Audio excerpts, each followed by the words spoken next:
Bom dia, meu nome é Edmar Santos, eu sou médico cardiologista e hoje vou falar um pouquinho com vocês sobre os beta-bloqueadores, né? Eu não gosto muito de falar assim sobre uma classe de drogas, um remédio específico, e remédio a princípio vem do verbo remediar, né? Senão ele chamaria curédio, né? Não chamaria remédio.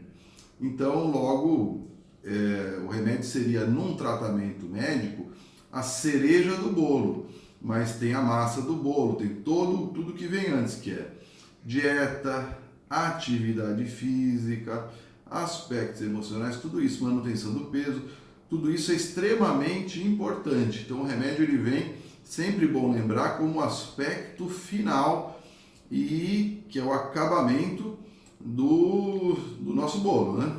Então os beta-bloqueadores são remédios antigos, eles não são remédios novos, são já bastante estudados e eles têm um uso muito importante no mundo da cardiologia, né? Os beta-bloqueadores, eles, vamos dizer assim, eles, como o nome já diz, beta-bloqueadores, eles bloqueiam os receptores beta-adrenérgicos, né? São receptores que se ligam às catecolaminas, epinefrina, adrenalina e norepinefrina, né? E com isso vão promover efeitos biológicos diversos. Existem receptores beta-1, existem que estão mais ligados ao coração. Então os receptores beta-1, quando ativados, eles vão promover um efeito inotrópico, ou seja, de força de contração grande, vão ter um efeito cronotrópico positivo, ou seja, vão acelerar a frequência cardíaca, vão ser taquicardizantes, enfim. E temos os receptores beta-2 que estão na musculatura lisa, e aí vale lembrar o pulmão, geralmente, é o que a gente mais lembra, né? Mas tem em outras partes também, bexiga, útero, etc. Mas temos também os receptores beta-3, que estão mais ligados então à lipólise, né? Então, os beta-bloqueadores são uma classe de drogas usadas desde quando eles não são cardioseletivos, ou seja, quando eles atuam nos receptores beta-1 como beta-2, por exemplo, propranolol, eles são usados para, por exemplo, enxaqueca, são utilizados para tremor de extremidades, inclusive ele é um doping olímpico, que você imagina um sujeito que vai jogar lá arco e flecha olímpico, se ele não tem tremor nenhum, vai sair em vantagem, né? Tiro alvo olímpico também. Então, são remédios mais antigos, eles não são cardioseletivos, eles atuam sobre os receptores beta-1 e beta-2, portanto mais periféricos, e com os efeitos também ligados a essa não cardioseletividade, que, por exemplo, eles, enquanto a ativação de um receptor beta-2 no pulmão, ele promove broncodilatação, e a gente vê isso nos prontos-socorros aí direto, criança chega aí com um quadro de asma brônquica, né, com um quadro de broncoespasmo, e o médico dá uma adrenalina subcutânea. A adrenalina é uma catecolamina, ela vai fazer uma broncodilatação.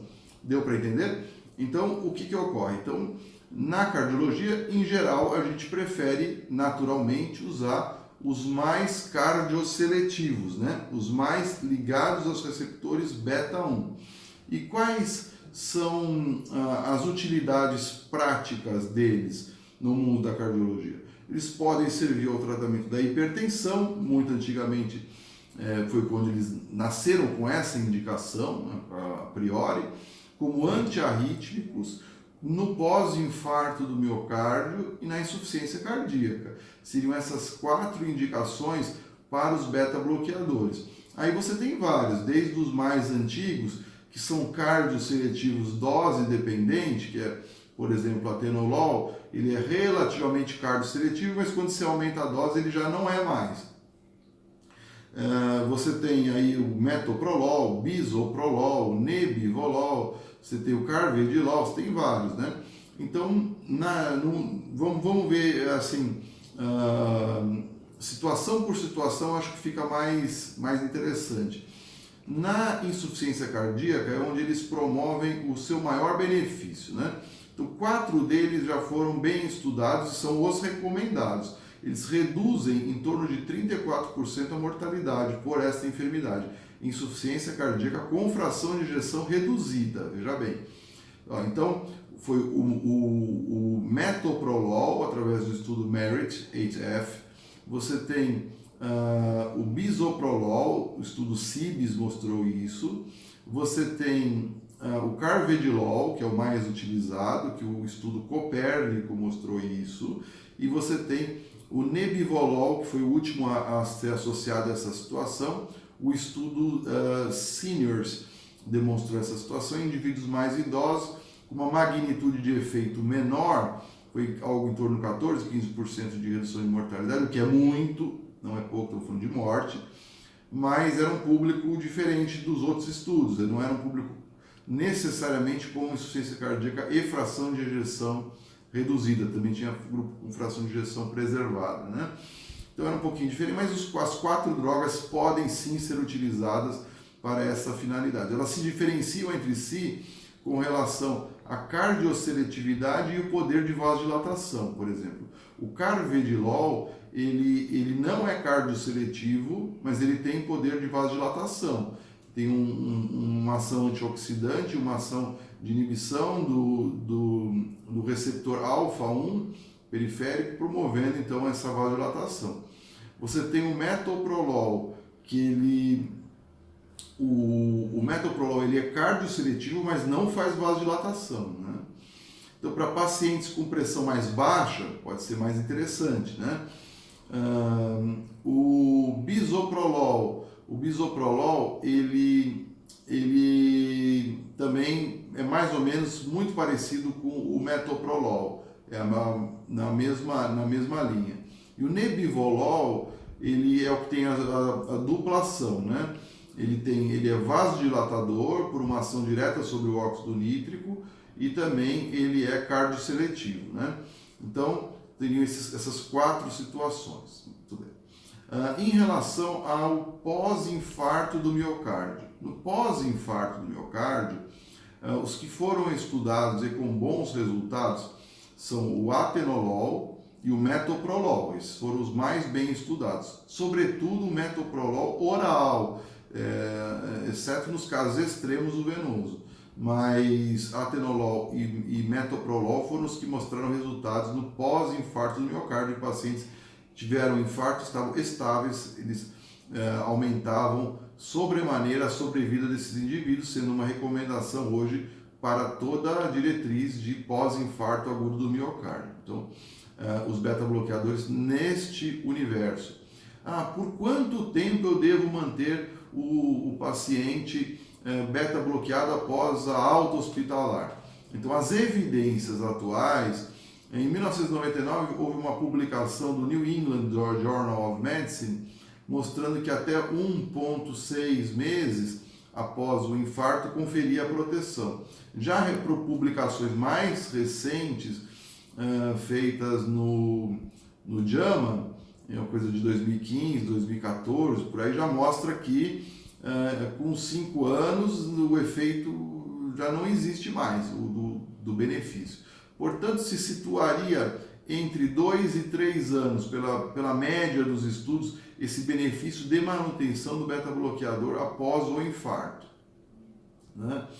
A terceira situação, vale lembrar que o atenolol não é indicado para insuficiência cardíaca e nem o propranolol, são só aqueles 4 que eu falei. Vamos para frente. Então, na hipertensão, você pode sim usar os beta-bloqueadores. Existe uma meta-análise que compara os beta-bloqueadores contra outras drogas de ação antihipertensiva, e essas outras drogas mostram-se com menor incidência de AVC.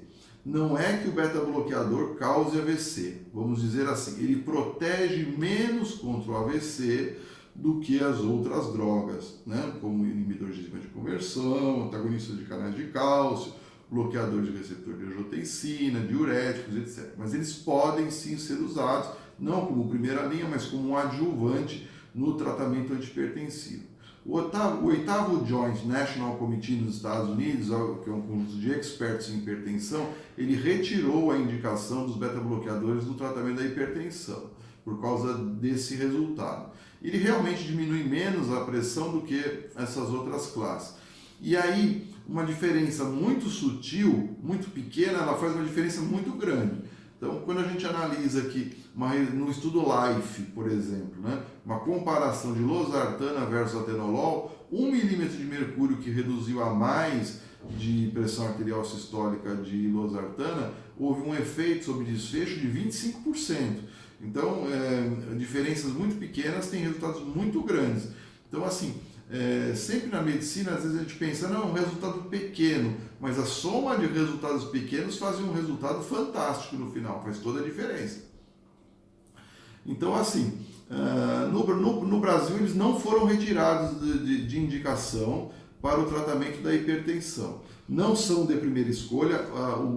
O triângulo de ouro é formado por IECA ou BRA, eu expliquei ontem por que não usar BRA e IECA juntos, né? Diuréticos e antagonistas dos canais de cálcio, que o principal representante dos diazepiridínicos, que é a amlodipina. Tem outros também, mas o mais comercializado e usado é a amlodipina, né? Então é o cenário da hipertensão. Então, hipertensão, preferencialmente outras drogas, é possível usar? Desde que você não mora nos Estados Unidos, mas não seria de primeira escolha, né? Outras situação que a gente estava falando nas arritmias, aí metoprolol, atenolol podem ser muito bem utilizados e você tem que ver qual o tipo de arritmia para o benefício a ser alcançado, né? Então os beta-bloqueadores, eles, como a gente falou, apenas recapitulando, outros deles têm atividade simpático-mimética intrínseca, ou seja, eles agem com beta-bloqueio, mas ao mesmo tempo aumentam um pouco as catecolaminas, como o pindolol, que é muito utilizado em mulheres grávidas, né? Um ótimo antihipertensivo nesse cenário, que sumiu do mercado, ninguém sabe porquê, mas é uma ótima droga para gestantes hipertensas, né?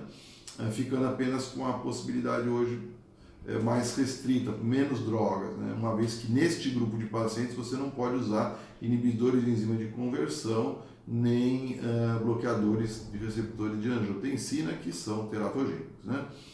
Então, sobre beta-bloqueadores, tem uma coisa muito extensa, eu fiz uma síntese muito rápida e, obviamente, que o espaço que a gente tem, tá bom? Espero ter respondido e ajudado na tua questão. Um abraço, tchau!